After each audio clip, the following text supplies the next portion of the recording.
You know, a panic button that says something bad's happening is useful.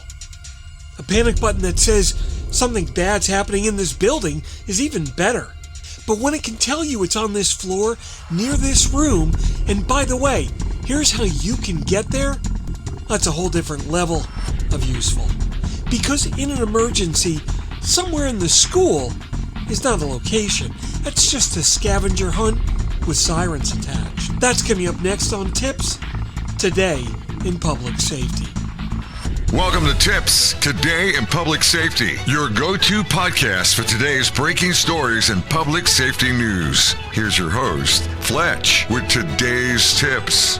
Welcome to TiPS, Today in Public Safety. This is Fletch. I'm a NENA certified ENP, and every Monday, Wednesday, and Friday, I bring you the latest news, information about public safety and next generation 911 services and solutions. Today I want to talk about maps, panic buttons, Alyssa's Act, as well as indoor wireless coverage and what I like to call the last 500 feet of emergency response. You know, this past week, the Safer Building Coalition Wireless Tech and Policy Summit down in Washington, D.C. at Gallaudet University brought together public safety, wireless, policy, school safety, indoor mapping, and 911 leadership to talk about a very simple but very important idea. The building is now part of the emergency communications system. Now, let me say that again. The building is now part of the emergency communication system. It doesn't contain the system, it's not near the system, not adjacent to the system. No, it's no longer, we're going to figure it out when we get there. Because the building itself, the rooms, the hallways, doors, floors, coverage zones, as well as access points, cameras, locks, stairwells, and maps are all part of the response picture. And when we start talking about Alyssa's Act, Alyssa's Law, panic alerts, school safety, indoor maps, and responder usability, that's really what the point is. The alert is just the beginning. So what's the problem? Well, simply, here's the problem. A panic alert that tells responders that something is happening is useful, but a panic alert that tells responders where it happened is a lot more relevant. But the truly life-saving part comes when that alert can also provide the what, possibly the who, and how responders actually can get to where the emergency is. Because emergency at Lincoln High School just isn't enough. Yeah, it's going to get responders to the property, but it doesn't tell them whether the incident's in the gym, the cafeteria, the third floor science wing, or out in the bus loop, the performing arts center, or that modular classroom that everybody forgot behind the building. You know, the one everyone calls temporary, even though it's been there since the Clinton administration. And look, let's be honest, every school has got at least one door that staff calls by a nickname. Use the blue door. Great. Which blue door? You know, the one by the old gym. Wonderful. There are 3 gyms, 2 of them are old, and one of them smells like floor wax and a lot of childhood trauma. Now, that might be great for local staff who know the building by muscle memory. It's not fine for first or mutual aid responders, new officers, EMS, fire crews, dispatchers that can't see it, or anyone trying to make decisions under pressure with a bunch of incomplete information. Oh, by the way, that same issue exists in office towers, malls, hospitals, campuses, hotels, airports, and government buildings everywhere. Yeah, that emergency call or panic alert is definitely going to get the process started, but the response still has to travel that last 500 feet. That could be from the parking lot to the right entrance, from the right entrance to the right hallway, and from the right hallway to the correct room. And only from there can you get to the person that needs help. And trust me, that last 500 feet can be the difference between a fast response that saves a life and a response that's technically unseen but not yet operationally useful. So why does that problem exist? It exists because we've historically treated buildings as an address. Public safety systems were built around street addresses, phone numbers, and dispatch zones. Yeah, that made a lot of sense when most emergencies got reported from fixed phones and responders who were going to a single front door. But today, emergencies are reported from mobile phones, panic apps, wearable buttons, alarm systems, sensors, and video systems, as well as building systems and other connected platforms. You know, the Internet of Things, or IoT. Meanwhile, the building itself may be complex, vertical, crowded, locked, partially covered by wireless, and full of areas that are obvious to people who work in the building, but totally invisible to people who are responding. And that's where the gap lives. Yeah, the system knows the address, but the responders need the incident data.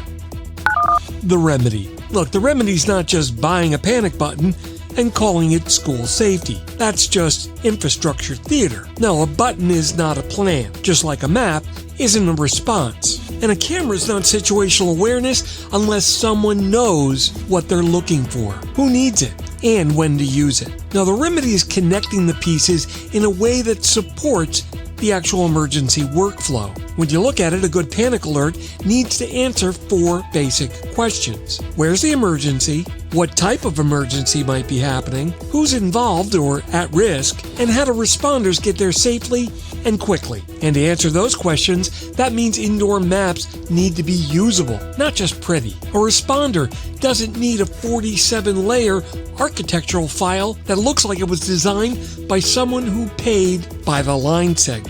No, they need a clear operational map, a simple one. Entrances, stairwells, room numbers, floor levels, AED locations, lockdown zones, an indication of camera views, access control points, as well as hazards.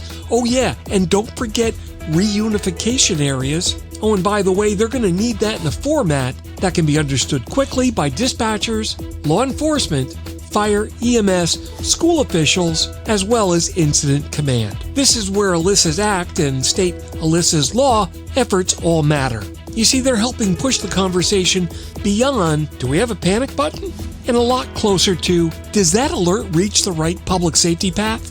Does it have usable information? And are people getting that in time to actually make a difference? And that's where it also ties directly back to the Safer Buildings Coalition Summit. Because wireless coverage, indoor location, mapping, PSAP integration, school safety from a technology perspective, and in-building public safety communications might seem this way, but they're not separate conversations. They're all part of the same conversation, just viewed from different sides of the building. If a panic button can't communicate, sorry, it's just a decoration on the wall. If the map can't be delivered to the people who need it, it's a poster. If the location isn't accurate enough to support any action, it's just a good guess with confidence. But on the other hand, if the ECC gets flooded with data that's not organized, prioritized, or trusted, well, congratulations. You just successfully upgraded confusion to broadband. Progress? I don't know. Reality check. So here's the call to action. If you're a school, campus, enterprise, hospital, venue, or local government, don't start with a product demo. No, you need to start with the response question. When someone presses the button, what happens next? Who receives the alert? Does it go to 911? Does it go to law enforcement? Does it notify school administration? How about location? Does it provide one inside the building? And most importantly, does the ECC know what to do with that information? And what about first responders? Can they see the map? And if they can, is it current? Has anybody tested it? And my personal favorite that brings us all together, has anyone tested it on a Tuesday morning during a normal school day when the network is super busy, the doors are all locked, and the substitute teacher has got no idea where the command center is? Oh, and by the way, somebody parked a delivery truck in front of the best entrance. Because that's reality. Emergency technology should not only work during the vendor demo. It needs to work when the hallway's loud, the radio traffic's heavy, the dispatcher's handling 3 other calls, and the first arriving unit has never been inside that building before in their career.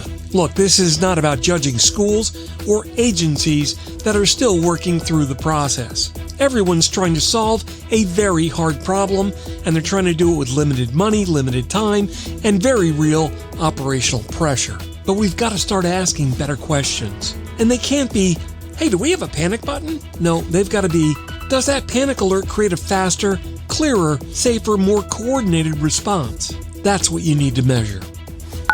The reality check. Look, here's the reality check.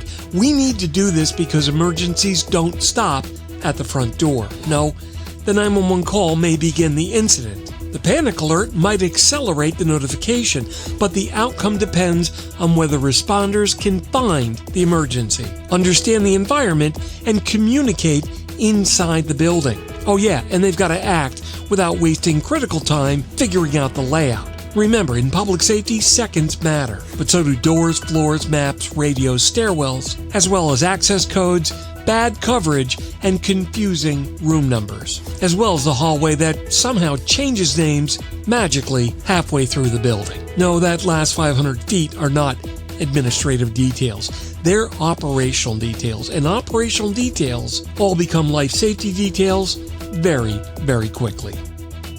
The bottom line. Look, the bottom line's this. If we treat panic buttons as the finish line, the only thing we're going to build is faster alarms, but not necessarily better response. If we treat indoor maps as compliance paperwork, we're going to have beautiful files and map books that no one's able to use when it matters. And if we keep treating buildings as separate from the emergency communication system, we're going to continue sending responders to an address when what they really need is the incident location. Yeah, a panic alert that said something happened is useful.